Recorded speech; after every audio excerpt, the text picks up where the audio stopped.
Hello everyone, so we are Team Imanant and we have developed inventory management system as our project. So we recognize that a lot of businesses were going through the problem to sort out their inventory, and one of the main problem was time consumption.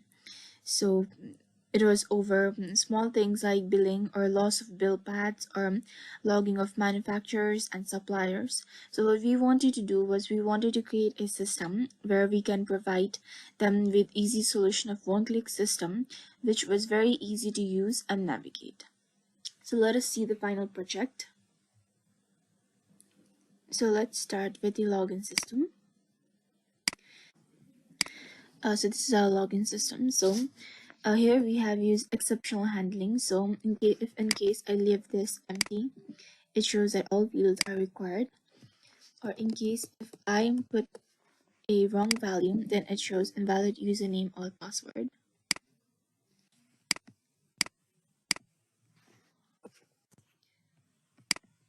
So this is our main dashboard. Now, if you have to look at the backend version of it, here we have use exceptional handling, and if else we have used validation. So if a user inputs just like I showed before, if a user inputs empty value, then it shows all fields are required.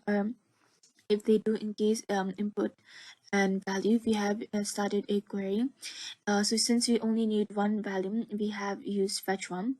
So if the user inputs a wrong value, then it shows invalid user password. Else, if they do input a value, then if it's an admin, that it will self-destroy and redirect it to dashboard. Or if it's a else, if it's a employee, then it will redirect them to billing. We have also used exceptional handling, where if none of these occur, then it shows error due to this and that. So these are the menu options we have decided to put in our system. Employee, supplier, category, product, and sales. Let me show you how it works. So this is the employee version. So if I try to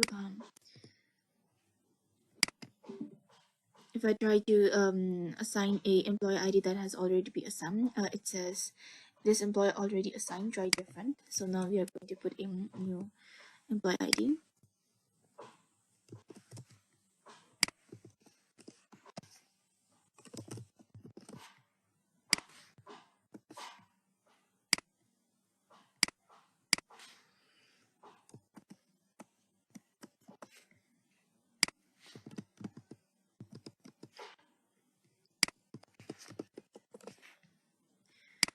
Here I'm just giving random IDs, values.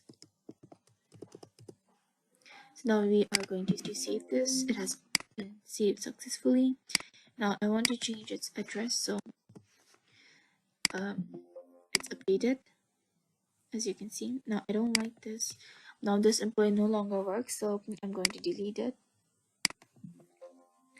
It has been deleted successfully.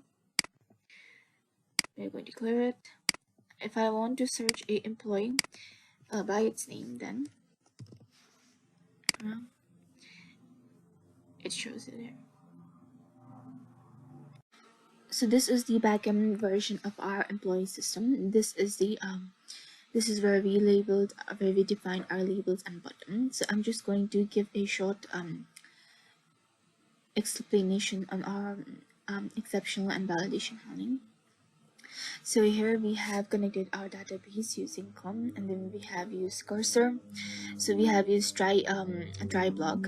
So if a user inputs a empty value, then the message box appears with employee ID must be required. Else, if they do input a value, we have started a query, and since we only need one value, we have used fetch one. So if the user's input does not match with our system, does not match the data in our system, then it shows error invalid employee ID. Else we move on to a message for box where it confirms the user if they really want to delete the ID or not. So if the user inputs yes, then we start another query um, where it leads to the deletion of the ID. So this is our supplier section where users can store information about their suppliers. So for example,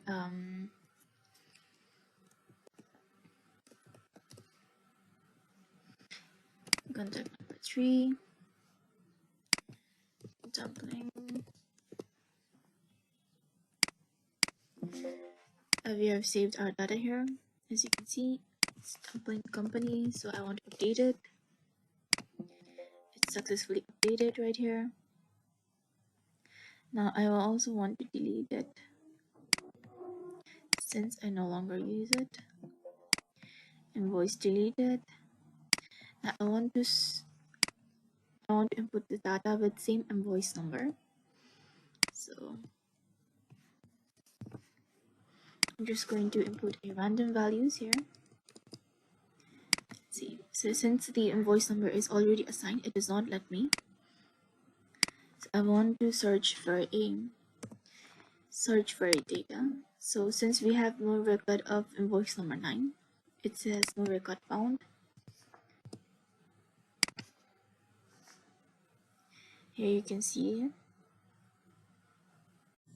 So this is our category section. We are going to add a certain category. So let's just say blanket, for example. Now I want to delete this fridge category. So as you can see, it has been deleted and a new one has been added. Now let's move on to product. So here, let's say blanket suppliers locks. Name cotton wool, price is 12,000, quantity 33, status active. So let's save it. So it has been added successfully. Now I want to update it. No longer 133, I want 38.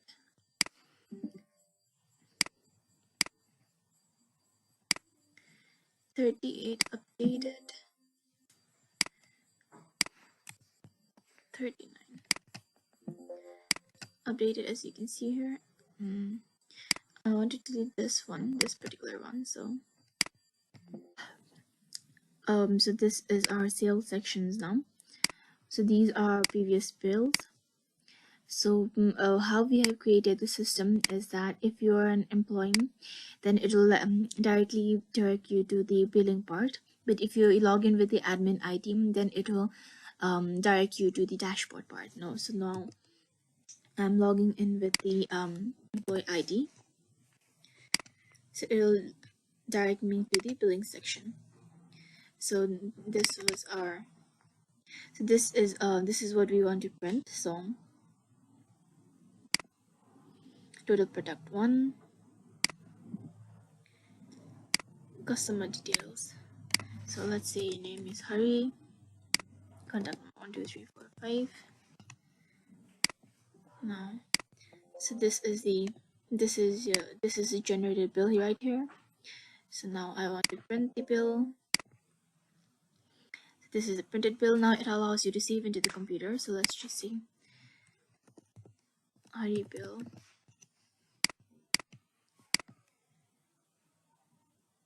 As you can see, it has been saved into our computer. So this is our final product. So this was our small project. We hope you guys liked it and we hope it fulfills the aim we were purposing for. Thank you.